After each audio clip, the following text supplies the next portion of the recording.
All right, so in this first video, we're going to look a lot about left hand exercises and position especially. So before we get into the exercises, let me talk about some ways we can improve our position and how we are acclimated and positioned towards the bass with our body. That way, it makes it easier and more free, less physical, less of a chore to play the bass. The first thing I want you to do is get a strap on your bass. And the way you test a strap is if the strap is high enough to where you can stand up and sit back down and it be in the same place and not move, you know the strap is high enough. If you find yourself standing up and the strap and the bass is kind of sagging lower than what it was when you were sitting down, you probably need to tighten up the strap and get it up a little higher, okay? And this is so the bass is kind of more in the middle of your body and that you can reach very easily with the left hand all the positions and parts of the bass that the left hand doesn't need to be way over here, but the guitar needs to kind of be in the middle of your body, if that makes sense, okay? So that's the first big tip I'm going to give you. The next thing is you want to be able to be relaxed. So while we do these motions of the left hand or the right hand or whatever, in this video especially the left hand, you want to find moments of just complete relaxation. And I'm going to invite you to find those as we go through these exercises. Another thing we want to strive for in the left hand is this C shape, okay? So imagine if you picked up like a Coca-Cola, a can of Coke, your thumb would be behind like your second finger. If your thumb was behind your first finger, you would probably drop it one way or the other, or your pinky. But if the thumb stays behind the second finger and flattens out, you get this kind of flattened C shape. And that's what we really look for in guitar bass playing as the fundamental position. It's this flattened C. So all these exercises are going to focus on that. And the other concept that we're going to show you is in what's called first position of the bass, or when you play with your first finger by the first fret, then use this thing called the buddy system, where we're going to combine the third and the fourth finger together to help strengthen that third fret and fourth fret playing, so it's very secure and not too much of a stretch for your hands. So let's get started and look at the first exercise. The first exercise is something called a finger crawl. Now, in a finger crawl, what we have to do is leave each finger down as we play and ascend the pattern. Let me show you this first finger crawl. So what we're going to do is we're going to start with our first finger on the first fret. And as we're not even going to play with the right hand, we're just going to simply press the strings down to the fret. So the first string is on the low E string. You're going to play the first finger and just put it down on the first fret. And then the second finger, without lifting the first finger, is going to go on the second fret. And then the buddy system, the third and the fourth finger at the same time, going to press down on the third fret. And notice none of the other two fingers I've already played have lifted up. So if we did that in order, it'd be 1, 2, leave one down, buddy system. Now when we go to the next string, I'm going to leave 2 and the buddies down on the previous string until I have to move them. So then 2 comes over, and then the buddy comes over. And then the next string, 2 comes over, then the buddy. Notice I only move the finger when I have to move it. So if you were to practice this with a little bit of pace, eventually you get something like this.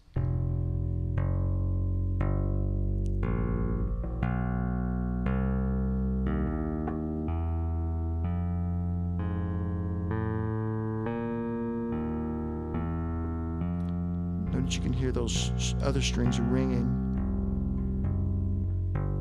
This exercise takes a little bit of thinking and techniques, and the whole idea of this exercise is to get your fingers getting acclimated to staying closer to the fretboard and not flying away. If you keep the fingers down, it will help shorten that distance between your fingertips and the fretboard. That's the key here. It's the fingertips pushing the string straight down and them not flying all over the place. Now, on this next exercise, what I'd like to do, it's a similar kind of pattern. But really what we're doing here is we're going to start way higher up on the fretboard. So we're going to find the ninth fret, okay? And this exercise is what's called a one finger per fret exercise. So what we're going to do is we're going to start with the first finger, second finger, third finger, and fourth finger, okay? So you could do it just like the last exercise where you just don't even use the right hand and you keep the fingers down. Then notice I'm just moving one finger at a time.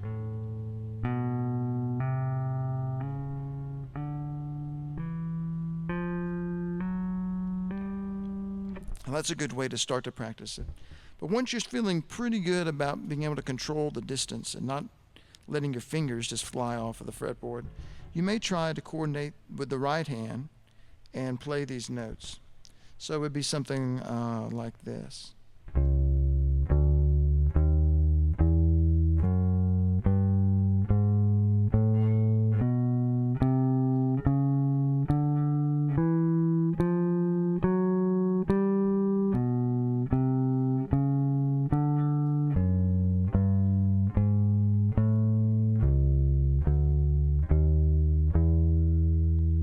Notice how small the motions between the notes were between my fingers.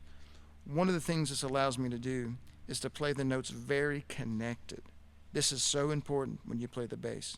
You want to be able to have complete connection between every single note if you have to connect them. You don't always connect notes. Sometimes you have style, short notes, staccatos, accents, things like that. But if you really want to get the most out of your technique, you have to practice where the notes are just right next to each other with no gaps. So that would be an example of a pattern 1, 2, 3, 4. As you can see from the example, there are plenty of other combinations that you can go through. For instance, instead of just 1, 2, 3, 4, we could rotate that once and have 2, 3, 4, 1. And then we'd have an example sort of like this.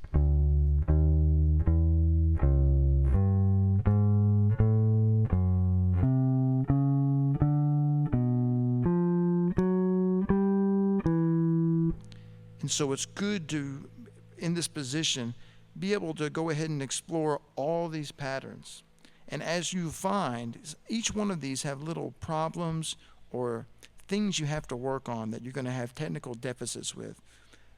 What you really want to do is get really good at like a couple of these patterns and use them kind of as the benchmark and compare them to patterns that are a little more difficult for you to get through, and then increase your work on those until they sound and feel just as easy as the easier patterns. And of course, as you get them comfortable, one thing you want to do is move down the fretboard further and further to the first fret, because the frets get further and further apart. Eventually, you'll be playing these exercises in first position without the buddy system, but just one finger per fret. And that's the ultimate goal. It may take you a year to make this comfortable. It'll never be quite as comfortable as a buddy system, but this will help you expand your technical abilities in your left hand.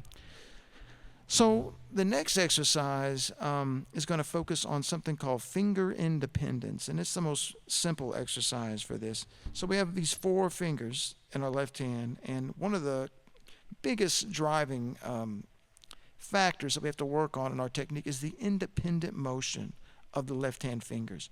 When we move one finger, we don't want one other finger to react or get jerked around just because we've moved a finger.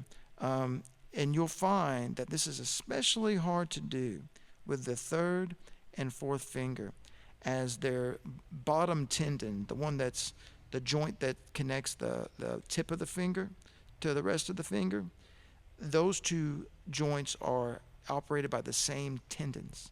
So they share muscles and tendons. So they can't really move independently. So what you have to focus on is moving the third and fourth finger, or really the third finger especially, from this middle knuckle and the big knuckle, and leaving the small knuckle set where the finger's curved. And you'll see that as we work the following few exercises especially. So this first bit, it starts with this pattern, and it's kind of just like a cross pattern. You have 1, 2, 3, and 4 all on different strings, and on the 10th, 11th, 12th, and 13th fret respectively. And what we're going to do is we're just going to play these notes one at a time. And notice how I've let them ring together. You want to do that. Let them ring together. Just with my thumb. And now you'll notice I'll switch the inside fingers, the second and third finger, and do it again. And now the outside fingers, the first and pinky, will switch. And then the inside moves again. And then when you flip the outside again, you're back to where you started. So the goal of this exercise is to develop kind of like a positional balance in the left hand fingers. That way, you know, if one finger is moving with the other one, you'll start to see the strings start to pull, especially in like your pinky and maybe your second finger. And you want to avoid that pulling. You want the motion to push the string straight down so it doesn't bend and pull and go out of tune. That's very, very important, okay? Now, what you want to do is you want to move this down scale. So once you can play it pretty good, I'll move it down to the 9th fret. And notice how the fingers I'm not moving, I'm letting them ring through. Here's it is at the 8th fret.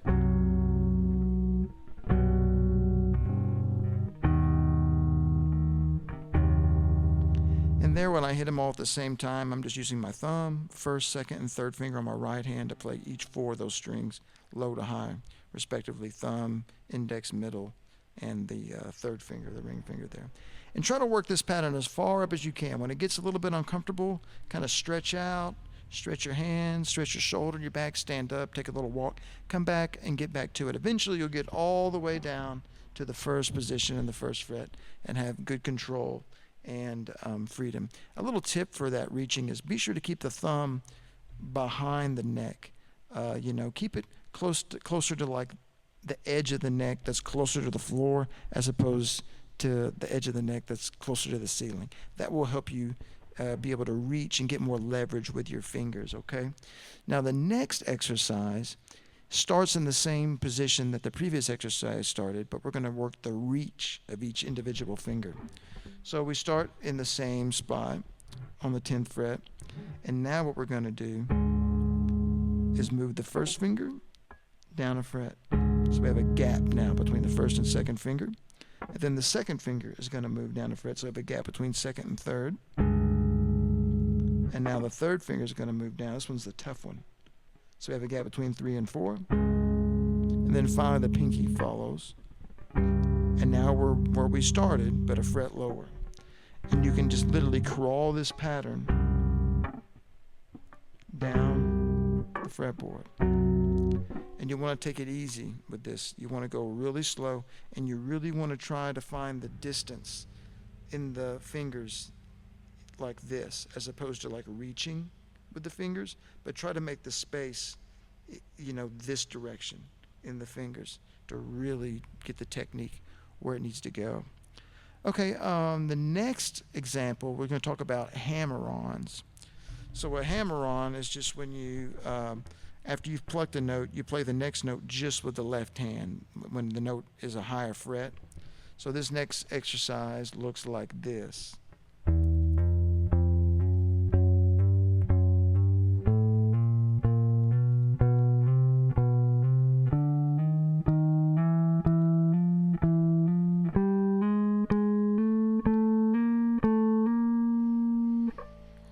Go down a fret and keep working that. Now notice I've played the slur or the hammer on that goes from third finger to fourth finger twice every time. That's because this combination is a little weaker and it needs more work. Also notice how even the rhythm, the tone, and the volume are in between the plucked notes and the notes that are just hammered.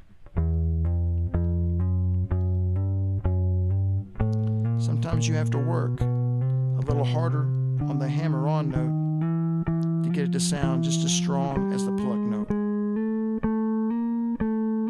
And you can go down a fret and come back down.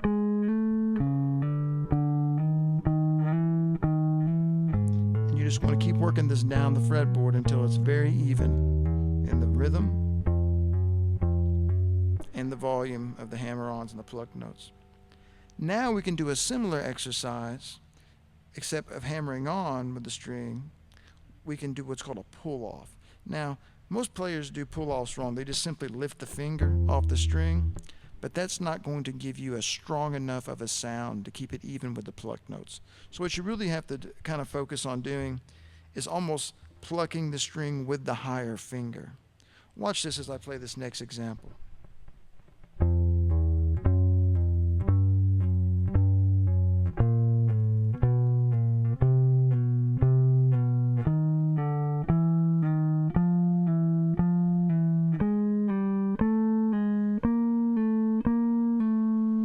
Notice the kind of like half moon shape the finger makes when it pulls off. It'll pull off and it goes towards the other string, then it kind of circles around to be able to prepare to play again. You want to get that shape down, because in the next example we're going to be combining hammer-ons followed by pull-offs into what's called a trill. And so that's just an alternation of hammer-on and pull-off. So this next exercise uses the trill, and it goes through all of the possible like combinations that you can go back and forth between two fingers. Let me play this exercise just once for you.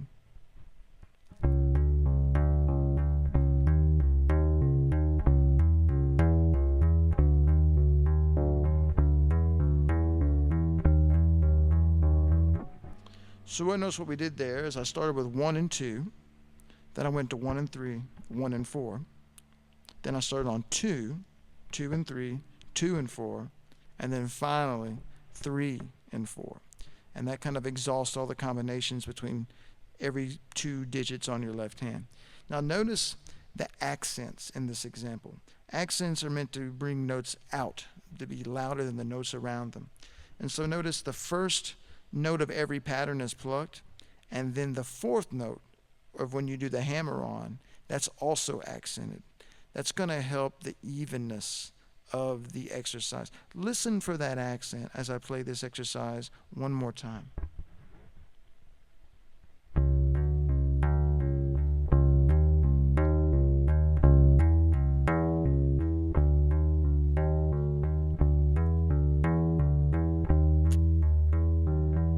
And of course you want to take this to different strings. It gets a little tougher on the skinnier strings.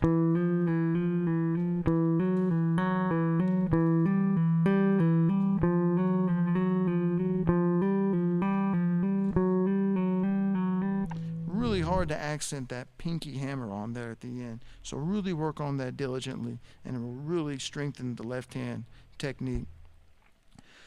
So the last set of exercises are kind of advanced, and they're really more of like a classical guitar traditional exercise. But I found that early on in my bass playing career, when I started playing bass in my high school junior high jazz band years ago, I'd also taken a little bit of classical guitar, and so I would just naturally take a lot of those exercises from the classical guitar to the bass guitar, and it did wonders for my playing. So I want to show you this exercise because it got, I think, the most work done in my technique in the shortest amount of time.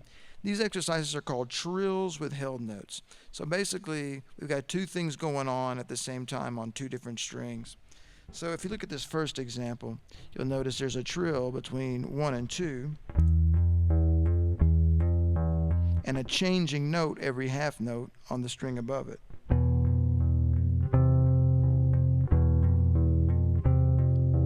And this can be sped up. And it really helps, keep these other fingers that shouldn't be moving, that should be independent, very stable as you do the trill with a set of 2 fingers. That means, the trill between 1 and 2 can't really affect the 3rd and 4th finger in this example unless you want the notes to bend and get out of tune. And you can also do that same slur but with the fingers flipped. So now what was on the E string is on the A string and vice versa. That one's a little tougher because you have to have the leverage in the fingers on the low E string so they don't accidentally mute the A string. So of course take that through all the strings. This next one is really interesting. It's the third finger does a little of the trilling. Check this one out. This one is especially hard because you have to have that third finger independence between 3 and 4. Really focus on keeping the fingers that you're about to use and that aren't being played close to the fretboard so they're ready to play when it's time to play. And then, of course, you can flip that one around like this. That one, I think, is the hardest one. So don't get discouraged. Sometimes when I did this when I was younger, I remember I would have to literally like pick up my third finger sometimes or my pinky and feel the range of motion and make my right hand do it and then kind of let go and maintain that independence and range of motion in that finger. So don't get discouraged if you don't get it right away. Here's one that has a trill between the pinky. Or flipped around.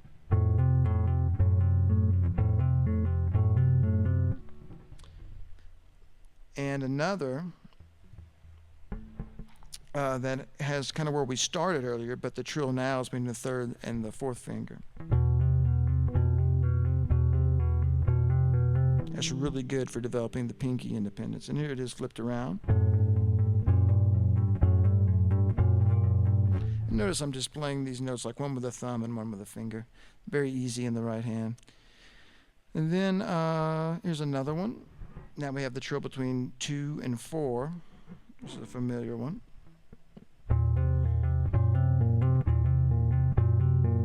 Hard to keep that third finger from moving around, right? And then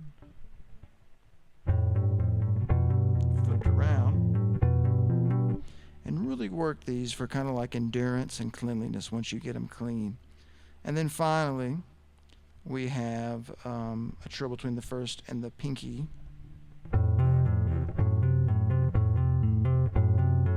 Or flipped around. Oh, it's tough. And so you want to work these into higher positions, or lower positions rather. The notes get further and further apart. Build the strength and the relaxation and the stretch in your fingers. And then a final exercise I want to show you has to do with kind of an angular concept. And you can expand this exercise too into other patterns. This would be the theoretical like 1, 2, 3, 4 finger pattern. I call this one angles. So it starts with the first finger, then the second and first, and then 3, 2, and 1, then 4, 3, 2, 1. Then once you get to this point, 4, 3, 2, 1 just kind of fall off the fretboard. Then the other way, 1, 2, 1, 3, 2, 1, 4, 3, 2, 1. Then they just fall off the fretboard. So when you put this exercise all together, if I play it in continuity, I think you'll see the pattern a little better.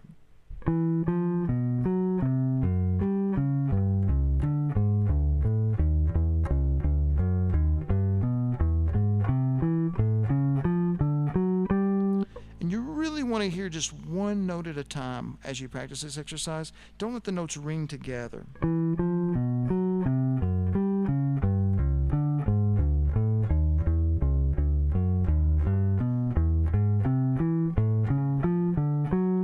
You want the exercise to sound truly monophonic. In other words, you want it to sound truly like one note at one time. So in conclusion, these exercises practiced daily and pushed to higher and higher positions and more levels of metronomic tempo and consistent practice are going to help your underlying technique of everything that you play.